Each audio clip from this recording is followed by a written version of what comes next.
Hi guys, welcome back to a new video. So today I am gonna do a video all about how much it costs to live and move to London, because I've had so many questions and obviously it's like a massive topic. Yeah, it's a big struggle for a lot of people, the thought of moving to London, just because it's so expensive. So I'm going to keep it so real.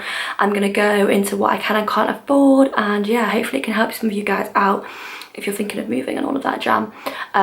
So yeah, let's get into the video. Oh, okay, when I moved to London, the main thing was like the money. I was like, oh god, like I don't have money behind me to move. I stupidly over summer, I kind of forgot that like I may possibly be moving out for a job at some point. I didn't even really think about it, and so I didn't save any money. I just like lived my best life and had the best summer, which I do not regret. Went on so many holidays and everything.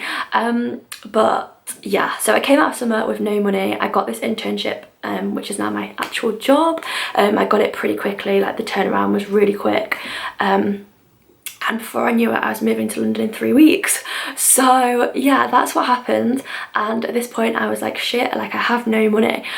So basically, keeping it real, I had to borrow my rent and deposit off my family, which I will obviously be paying back. I'm paying it back now, but that was the only way I could feasibly move because I didn't have anything behind me. So if you think cleverly, unlike me, make sure you're saving, like just saving for deposits and rent, because the deposits in London are so much. Like maybe at home, like up north, they'll be 200 quid. And my deposit was £730. And on top of the rent as well, what I pay, it was a lot, like a lot. So yeah, I couldn't afford it, so I had to borrow family. So I would say if you're in that position where you can borrow off your family, definitely ask them, because as long as you pay it back, like there shouldn't be a problem. And if that is the only way that you can move, then they're going to want the best for you. So that is, for some of you, the way you might have to do it. So when it came to like renting, I obviously cannot afford my own place in London. I absolutely wish I could, but it's just not feasible right now for the salary I'm on. So I'm currently doing the like rent a room thing. So I like rent this room in someone else's flat, and I live with other people. That's kind of like their flat, which is fine. Like I'm used to it at uni, kind of like living with other people. Obviously at uni is better because they were like my best friends, but yeah, it's fine. So that is what I'd recommend looking into when you move to London. If you can't afford your own flat, then there is an app called, I think it's called like Room Share or something like that. Room Share. If you type it in on Google, it'll basically come up, and it has all the different rooms you can rent throughout the whole of London. It has on a map, you can pick and choose your prices, your preferences. It's not a straightforward process, I can't lie. Like I looked around probably like 5 before this one, and every single one was a massive no. Like it was just a no, apart from one that I looked around, which I literally fell in love with, and I'm still gutted I didn't get it, because basically it was pretty cheap. It was in a gorgeous area, and it was like a new renovation, and I think they were kind of aiming at younger people, so the price wasn't too bad, but they wouldn't take me on for only 3 months. So you've got to be really prepared for getting turned down a lot if you want an initial like short lease. Because my initial internship was only 3 months, I could only ask for 3 month rental.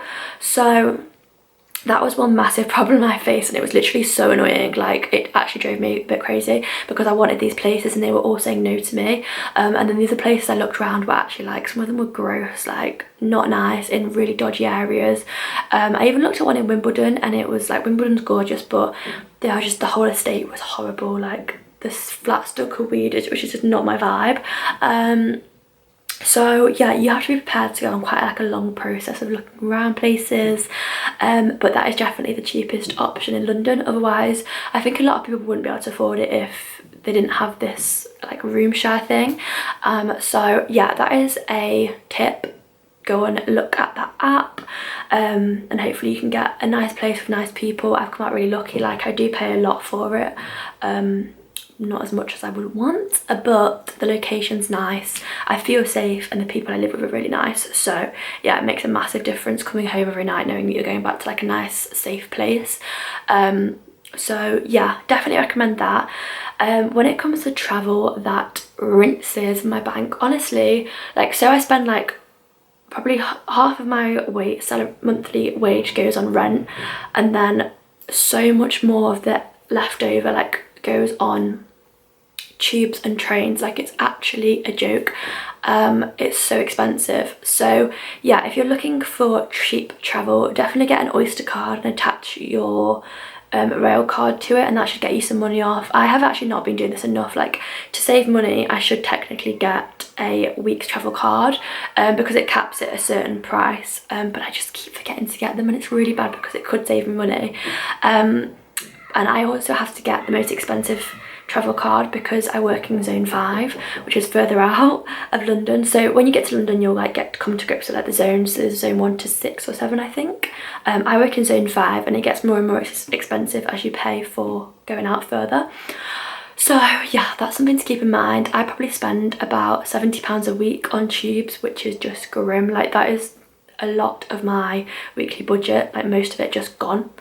So yeah, being real, like, I wouldn't have been able to afford London as much as I have done without having my like social media money topping me up. I just, yeah, that's really helped me out, to be honest, especially this time of year when it's come to Christmas and everything's so expensive. It's not just travel either, it's like food. Everything here just costs so much, like going out for meals, cocktails, everything is just so pricey. So you've got to be very aware of that when you move. So yeah, basically, if you're moving to London, work out your salary once tax is taken off. That's really important to remember, because I feel like post-grads, we're not in this like whole adult mind frame yet. So at first I kind of forgot about tax and how much tax takes off your salary. So yeah, take into account your tax, how much you're going to pay on rent, and then work out like how much you have left over. For me, that's basically nothing. Like, I don't have much money at all. London is literally, you could be on a good wage that would be great up north, but down here it goes nowhere. Like, it's literally ridiculous. That is the reality of London compared to elsewhere in the UK, and it's just how it is, and you've just got to accept it if you want to live here.